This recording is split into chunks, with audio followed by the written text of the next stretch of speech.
Saudara, suatu hari seseorang kehilangan emas dalam perjalanan pulang ketika dia sudah membeli emas tersebut dari pasar. Dia mencarinya dan bertemu di selokan. Saudara, ketika dia ambil emas itu, dia bersihkan. Dia bawa pulang.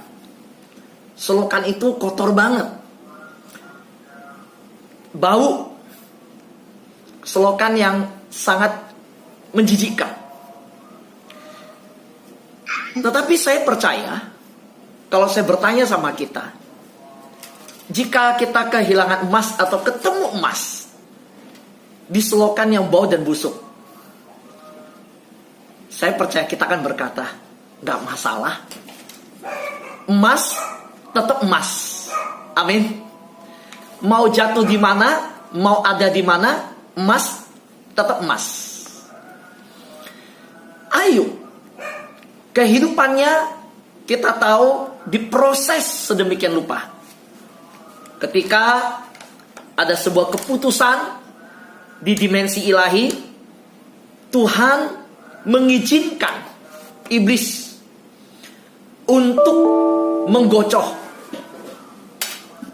Ayub. Ayub pasal 23 ayat 10. Karena ia tahu jalan hidupku, seandainya ia menguji aku akan timbul seperti emas. Saudara yang terkasih dalam Tuhan, emas tetap emas, jatuh dimanapun dia tetap emas.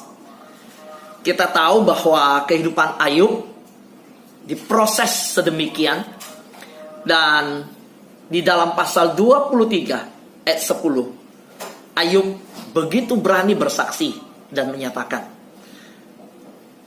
ia tahu jalan hidupku. Saudara, perkataan ini sebuah pernyataan integritas yang luar biasa. Kalau di depan manusia bisa ditutupin, tetapi ini bukan bicara dengan manusia.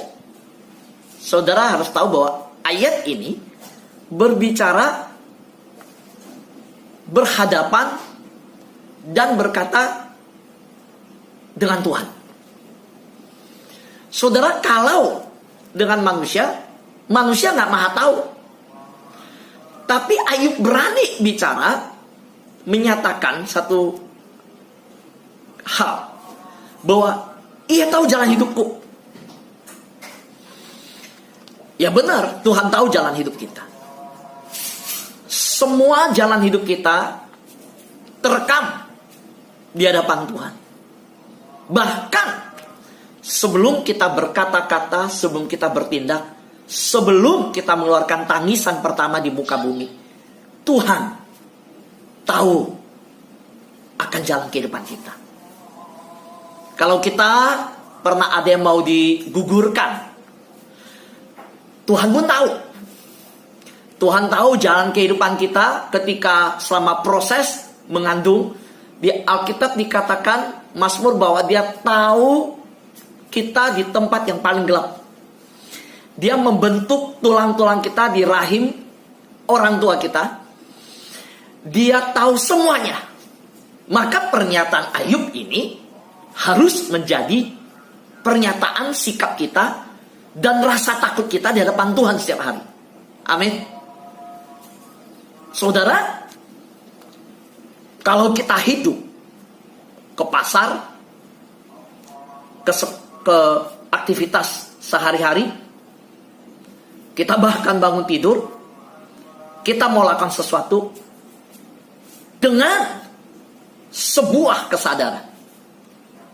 Ia tahu jalan hidupku. Ia melihat, ia merekam, ia tahu semua. Saudara akan berbuat apa? Saya mau tanya, siapa yang berani berbuat dosa?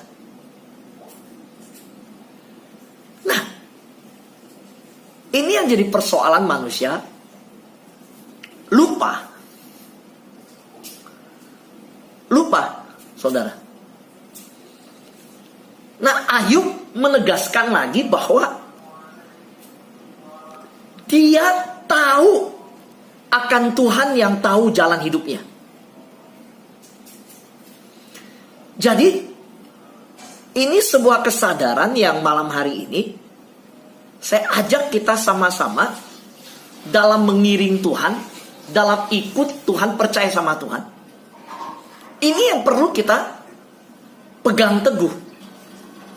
Sehingga dalam seluruh perjalanan hidup kita, kita selalu penuh kesadaran bahwa iya Tuhan tahu jalan hidupku.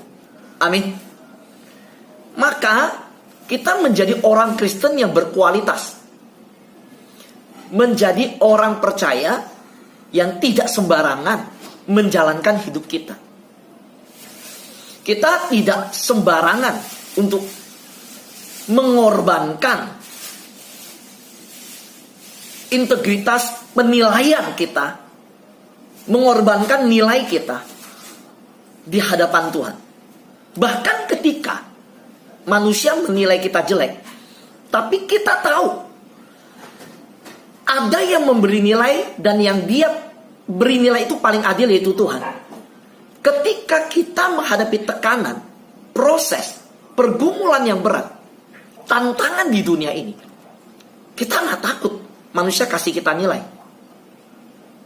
Nggak takut. Karena kita tahu manusia nggak maha tahu. Bisa salah nilai kita. Motivasi kita salah dinilai. Bisa ngambek sama kita. Pasangan kita, sahabat kita bisa keliru menilai. Makanya nilai yang dikasih manusia belum tentu tepat. Dan kalau kita pegang sama pengertian yang Ayub bagi kali ini, kita berani untuk mempertanggungjawabkan nilai yang terbaik di hadapan Tuhan, walaupun pada saat nilai itu jelek di hadapan manusia. Kok bisa Pak begitu, Pak Fu? Bisa. Ada satu anak Tuhan bilang ada orang bawa uang 1 koper buat dia, supaya dia bisa diajak korupsi. Dia adalah seorang yang melayani masyarakat. Lalu dia bilang begini, orang itu sampai marah, cerita kemana-mana, sombong itu. Sombong, lihat aja suatu hari dia butuh gak? Saudara, dia dijelekkan, dia difitnah, dia dibilang sombong.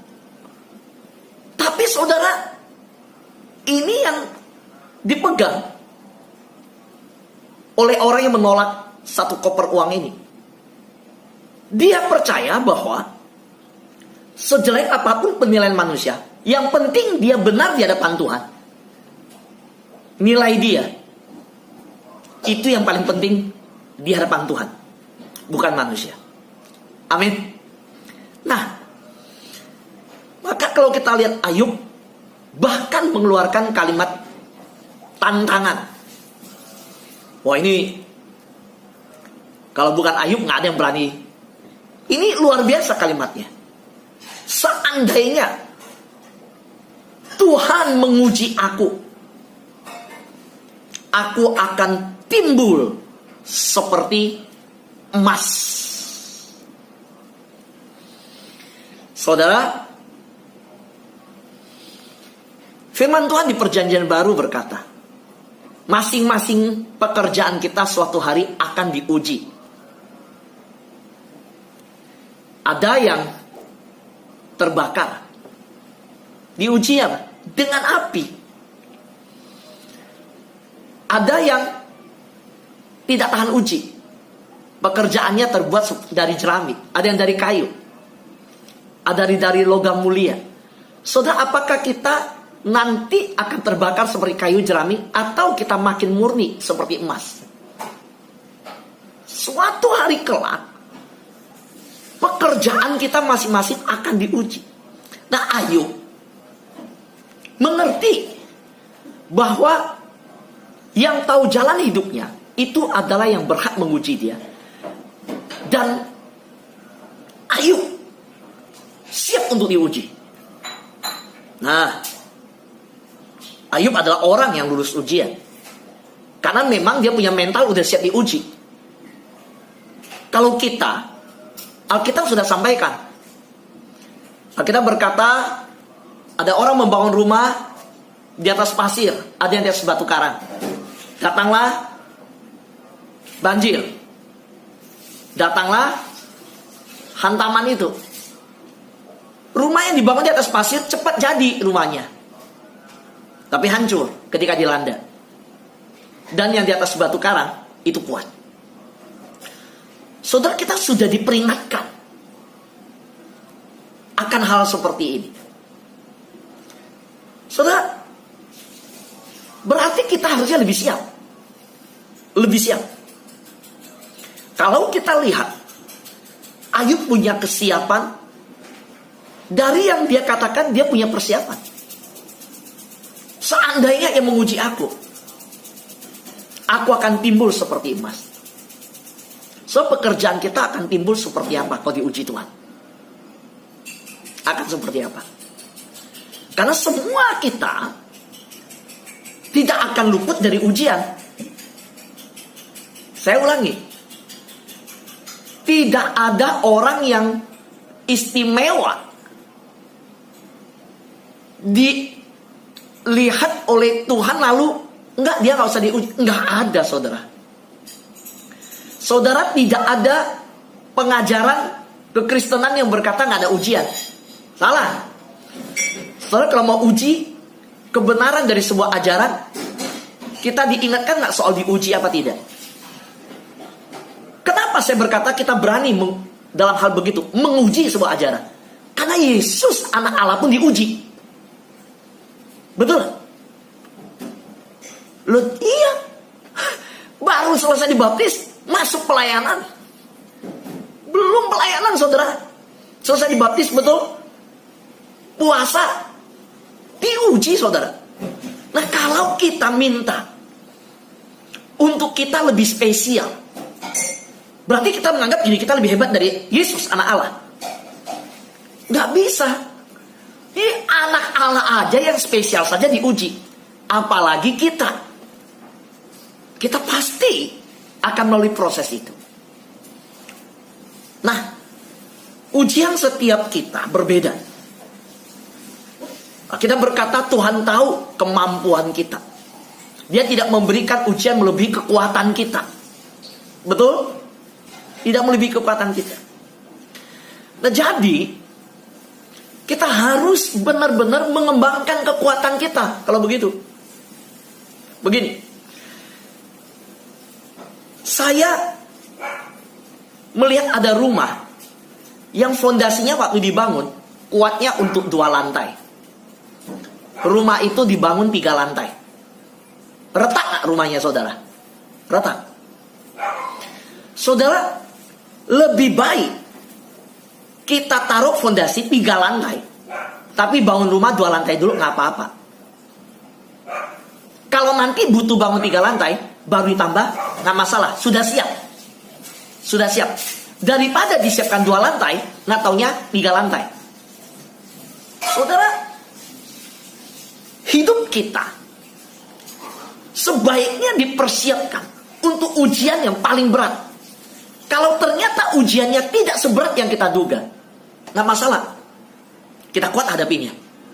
Seperti yang dikisahkan di Alkitab, bagaimana orang yang bangun rumah di atas pasir atau di atas batu karang.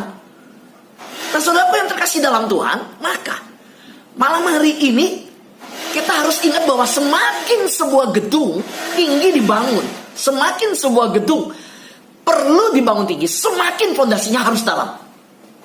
Amin. Semakin sebuah gedung perlu dibangun dengan berlapis-lapis tingginya, semakin fondasinya harus sesuai dengan ketinggian yang dicapai.